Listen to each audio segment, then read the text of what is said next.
Alright guys, so it's been a while since I've done a predecessor tier list, just because they kind of felt repetitive and redundant. But now Phase is out, so I figured now would be a good time to do another one, and I'm finally getting off my ass to making it. So, let's jump into it. So, let's just go in the order that it has down here. So with Countess, I also need to add my best tier. You know, for those extra special characters. So, hear me out. This is going to sound really weird. Alright? Hey, I think people are super sleeping on Countess. I think, honestly, Countess is probably the best assassin right now. I think Kalari's really underwhelming. I think Feng Mao is really underwhelming. I think if we count Shinbi, I'll get into that later. But I think Countess might be the best assassin right now. She can be played in 3 roles. Jungle is a bit trickier and definitely requires a lot of skill. I mean, Countess, in general, I think is kind of a skill-intensive god right now, which sounds super weird to say because she is, like, point and click. But it's about, like, knowing when and where, right? You have to have an eye for fights, and I actually think she's pretty good. A lot of self-sustain, which is really nice right now. I think she's good. I think she's solid A. Crunch, our first S tier. I'm gonna say it right now. Order within each tier does not matter. If I put Decker, Drongo, and Crunch in S, I'm Crunch isn't better than Drongo. Drongo isn't better than Crunch. They're all S tier. So Crunch in S. Crunch is still a menace. He has the longest CC chain in the most obnoxious CC chain in the game. When you got the double stun with the dashes and the uppercut, he's got the best mobility in the game. He's insane. He's got sustain in his kit now since they nerfed it where you can't do it on minions a while ago. It's not as great, but in the middle of a fight, you hit that empowered left crunch and you'll turn the tides. Crunch is just insane. It just comes down to mobility in the CC, honestly. Also, people have started doing the Witch Stalker build, which I think that was pretty obvious and it was right in front of us, and just not a lot of people were doing it. Crunch is S. I don't think people have seemingly forgotten about Crunch. Feng Mao, he's in B. He's okay. He's just, while other characters, in my opinion, have gotten better, either by circumstance or people getting better at the game or by actual buffs, Feng Mao has just kind of stayed the same. He's okay, decent mobility of the assassins. Not even the most durable, I guess, because if we're counting Shinbi as an assassin, she's more durable than Feng Mao, and the same could probably be said about Countess. Feng Mao's just kind of a mid-tier, underwhelming assassin.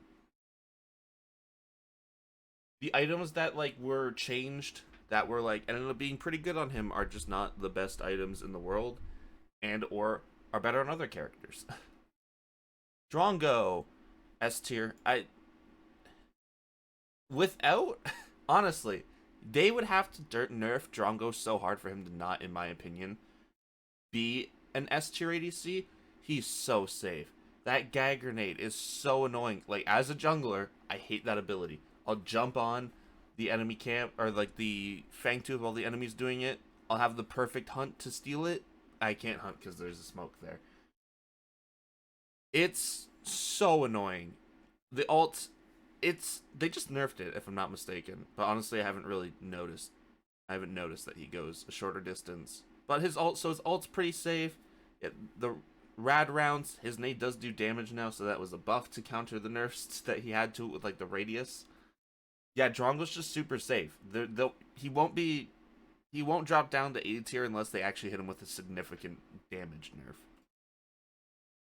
Decker sliding into our first best. Decker's insane.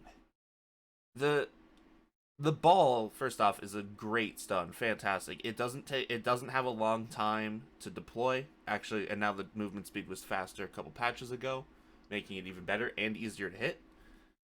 It's a small AoE stun, but it is an AoE stun. It is surprisingly common to stun multiple people with the ball. The cage is so strong, and the cage just got better because Phase's beam can't go through it. That's up contention for whether or not it should do that, but it does block phase beam. It blocks most projectiles. That cage is an insanely good ability. That cage shuts down so many characters. You can use it to trap Sevarog from securing kills. You can use it to trap any ADC. Steel can't get out of it unless with ult. Crunch can't get out of it. Most of the mages can't get out of it. Most of the supports can't get out of it. Shinbi can't. Chimera can't unless he has a target close enough, which then forces his jump. Grux can't. That cage completely destroys Grux. Decker is a counter to so many characters, and so many characters that have been good throughout the history of Predecessor, that she is just insane, and I'm finally giving her the credit she deserves. Her builds right now are super good. Like, she likes Braid. Braid's great. Tainted Scepter is fantastic, and she uses it really, really well. So let's move on to Faye now. Faye, you Faye believers, I don't know about you. You have an ultimate that doesn't exist because the enemy support built a crest. You don't have the best poke in the game, that goes to Howitzer. You don't have the largest burst in the game, also goes to Howitzer. You're not the safest champ in the game, that goes to Gideon. I don't know what people think Faye does. I really don't know what people think Faye does. She's not the most durable either. That's Gadget. I don't know what you all think Faye does to make you believe in Faye. She's bad. You can play her. That's fine. I won't judge you. She's fun. I get it. She's bad. Super bad. That crest existing makes Faye not a character, and it is what it is. Now, I will say, shout out to Black Tims, who's been playing a lot of Faye. Been going with the Braid build. Braid Megacosm, I think, is his first two items. I am curious to try it out. Still don't think it saves Faye, but it might be an interesting build. Gadget. A solid A. Well, I have a reference list to my right, and I have Gadget at A, but I don't even know that I agree with that. I think Gadget's an S. I've complained about this over and over and over again. I won't go into the whole story this time. Gadget has 3 shields, no anti-shield item. She is arguably the tankiest character I've seen in Predecessor. S tier. A good Gadget is like unkillable come late game. It's insane. Looking at you, Soul Reaper. Gideon also an S. It's just hard to argue with a mage that is this mobile, especially when rotating is so prominent. Mid is such a focus that, like, you can win a game through mid. Like, if the enemy is playing, Belica mid, you can win a game by camping her. You can't really camp a Gideon all that well. If you are, the Gideon's not very good. I'm probably playing the Gideon. He's got good damage. He's got slows, which isn't earth-shattering. But it actually does feel really good. Like, Gideon just feels good. And again, insane team fight ult. Great user of True Silver if it's needed. If it's not, he can do a shit ton of damage with his ult. Super good character. Not much more to say. S. Grux? Where do we start? Why are you the worst character I've seen in a MOBA in a long time? His gap close is abysmal. Like, this character just feels awful. His gap close is abysmal. I don't even know why we bothered giving him that dash. You move like a second faster because you hit the dash button. There's a wind up on it. It goes like an inch. It's just a joke of an ability. The knockup's great. It's fantastic. It's fantastic for what it does, but what it is his gap close, which it just might as well not be. His pulls, alright. Again, there's a wind up on it. It does go fairly decently long range, but this character has no way to close the gap, so a lot of good that range does. His ult is a super close range stun. Basically, you have to have found yourself on top of the enemy to use Grux. So he's okay in the offlane. The issue being one of his best targets is Sevarog. Grux used to be great at shredding tanks, but now Tainted Guard and Razorback are just so prominent, and people have figured that out. This character can't touch Rampage or Sevarog. He will end his own life by fighting those two characters, which are two characters that I remember him melting those two characters alive. You just pick Grux. They're dead. Not anymore. So, yeah, Grux is C tier. He's not good. There's not a single build that actually feels good on this character. Bonesaw's his best item, but Bonesaw has the worst build path I've ever seen of an item in any MOBA. Grux sucks. C tier. Howitzer. Best. He's still insane. The damage is too good. The zoning potential's too good. The ability to position in of a fight is too good with his mine, his ult. He has so many good reposition options. Howitzer's just insane. His lane presence is so good. His poke in lane is absurd. Insanely frustrating to play against. Now he has dropped off a bit. He has been nerfed, but I still think he is just that in that upper echelon of character right now. Narbash. I don't know, man. People have been sleeping on Narbash again. Friends, as you may know, with a support named Silver, who has been talking down on Narbash, but I'm not sure that I agree. I'm not a support player, but I'm not sure that I agree. He still has an insanely high win rate in the last, 30 days on Omeda City. I don't know, man. Movement speed's the best stat in a MOBA. You know what Narbash gives you? Movement speed. Enough said. A tier. Revenant's fallen off a bit. He lost a lot of his range back to where he was when he came out. But still super strong, especially from ahead. A tier. Shinbi. Oh. You can make arguments for every tier here, but I think people have been sleeping on Shinbi. I'm going to put her in A. Now, I'm very big on Shinbi. A lot of the community is not, I feel like. Shinbi destroys two of the best characters in the game right now, Sevarog and Rampage. They are free food for her.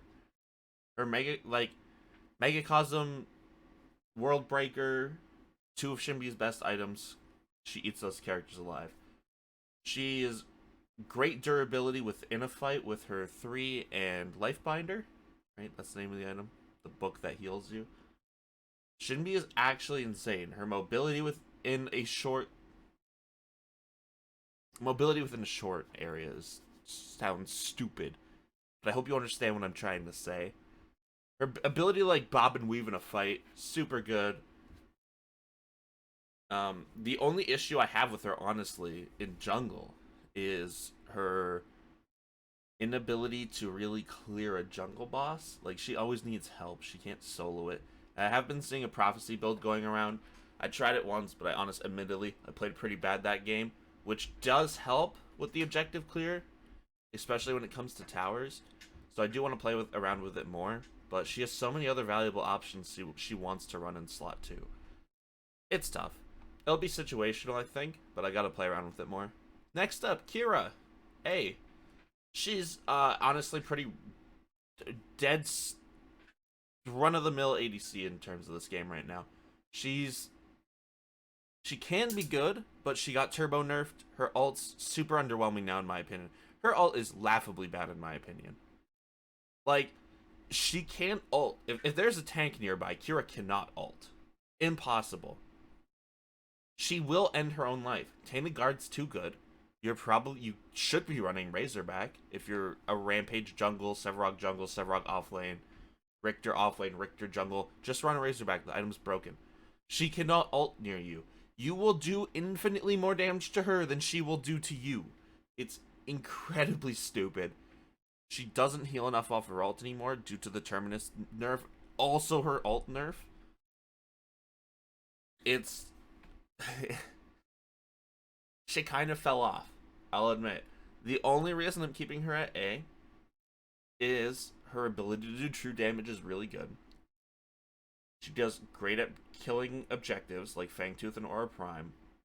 And she has movement, which she is the only ADC currently who has movement, ignoring Drongo ult. That's very good.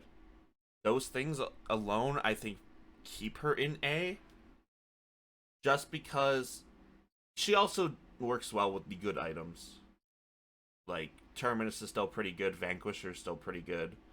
Imperator, obviously, is fantastic. So, I think I'll leave her at A, even though I think her ult is pretty bad. Phase,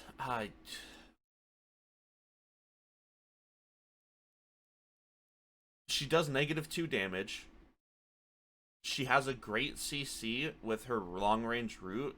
The map currently in Predecessor does not really go well with her ability to root long range. Mid, it's great. Mid, you're almost never in a spot where you can't hit them. But in dual lane, there's the hills, so if you're pushed under tower, they can just walk up the hill. The walls are so tight in the jungle that you're almost never going to be able to do it in the jungle from like a decent range. The pull is a fantastic ability, but there are so many variables that phases don't know about and make a split-second decision where they pull you out. But you could be a tank with Razorback. You could still have Liberator. There's a lot that a phase doesn't know going into a fight, and the split second to pull you out could cost you kills, or could just cost you a crest, could cost you an ult, could cost you your flash. This character needs to be in a position where she can communicate with her teammates in voice comms. So, like, I think she's more viable in competitive play than casual, but even then, I still think she's super underwhelming. Super, super underwhelming. There is one exception, though. This is why I'm not putting her in C, and this is why I'll not put this character in C. Sparrow. These two together, if you both hit your ult key, Sparrow will go insane. That combo is so devastating. The issue is, they are still phasing Sparrow. So when their ults aren't up, they're pretty easy to kill. So, that ult combo alone, I'll move them up to B, but they will not go any further. Speaking of B, Chimera. Chimera fell off. The change to the cooldown on his Q... Sorry, just give me a sec here.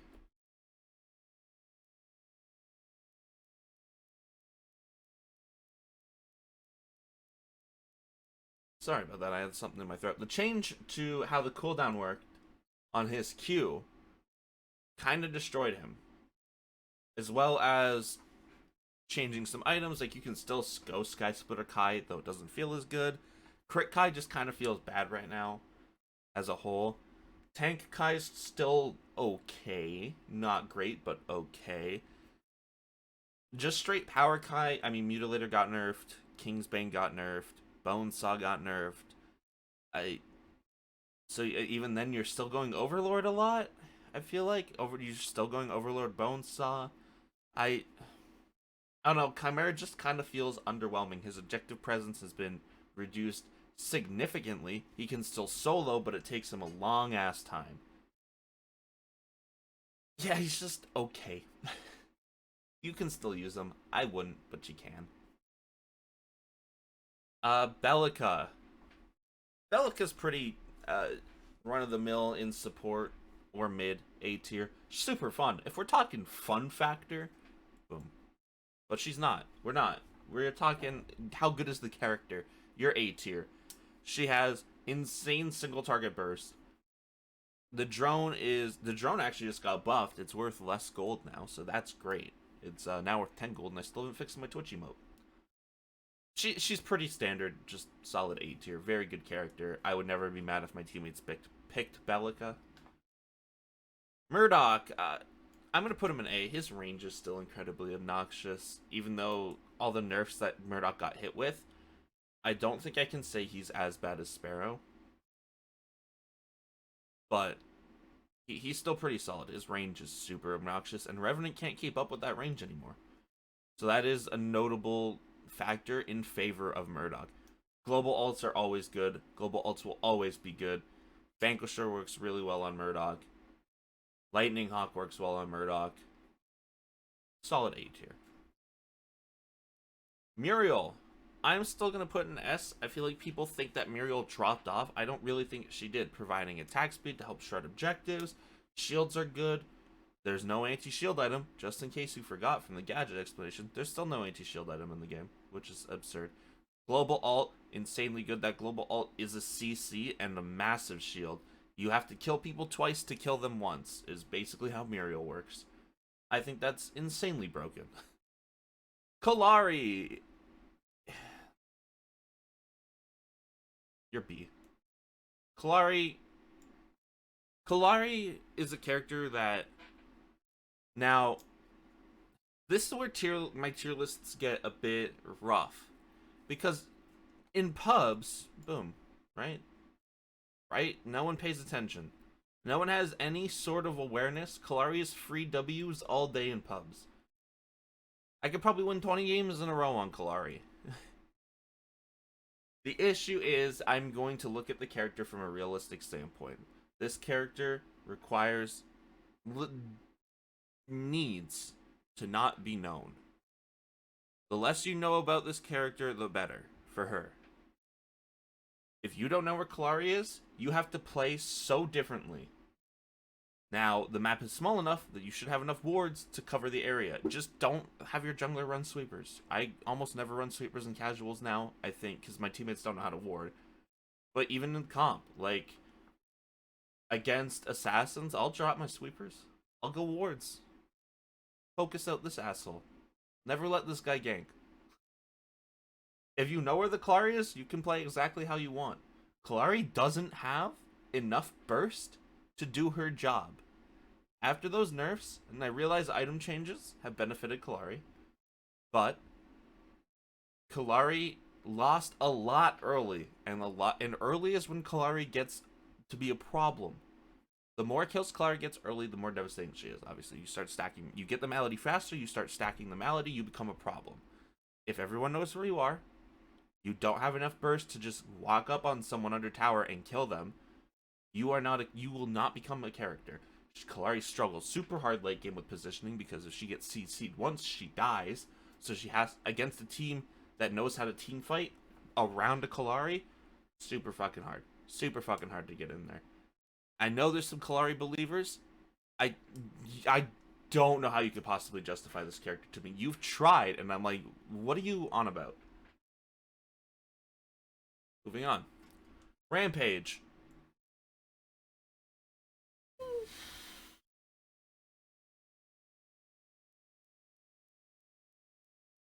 I'm gonna move Rampage back to best. It's just that I always have like this hard time deciding, and I flick back and forth between S and best because like Raymond keeps getting nerfed, but also in Broken Will, Voidhelm, Crystal, Tainted Guard, Tainted Bastion, Brimstone slash Fire Blossom are still really good. He still has really good clear. He has really good mobility. He has really good sustain. He has underwhelming damage. But Tainted Guard and Razorback mitigate that. Yeah, and Razorback, he has the access to the best relic or best active in the game. Yeah. He's just S tier. The Rock is also insanely busted. Richter, I'm putting an S after his recent buffs. This character is much more viable in both jungle and offlane. He is actually a menace in offlane right now, and pretty good in jungle. He does require a lot of skill to play, so, you know, if you're a new player looking at this list, and you're like, oh, this guy seems cool and he's S tier, maybe hold off on the Richter. Very, very hard character to play. Now, Sevarog, I would put here. I am still going to put here, because I have to do the same thing for Rampage. Insanely busted character. Can be played mid, is super obnoxious in mid. Can be played offlane, and can be played jungle. Access to Razorback, which is, again, the best active in the game, best item in the game in general. Really good with Tainted Guard, best item, in my opinion, in the game. Works really well with Tainted Bastion, works well with Raymond, works well with Voidhelm, Crystalline, Unbroken Will. Wow, we were noticing a trend between Rampage and Sevarog. They do the same things very well. Great mobility for a tank. The only person he loses lane to consistently is Shinbi. Which actually, you could even go like that stupid prophecy build, and that prophecy build actually beats Shinbi. Which is incredibly annoying that I learned that in the tournament. But I wouldn't recommend doing it because then you're griefing yourself late game, but you can win a lane that way. And last but not least, Steel in S tier. Orange Man always prevails. He has too much CC. That's all for me, though. Thanks for watching. Bears out. Peace. So I found this box, and I know what's in it. But I don't know if you deserve to see what's in it. Maybe you do, just because you made it to the end of the video. Oh, isn't it great? Look what was in the box. That's just awesome. Look at it. It's so cool.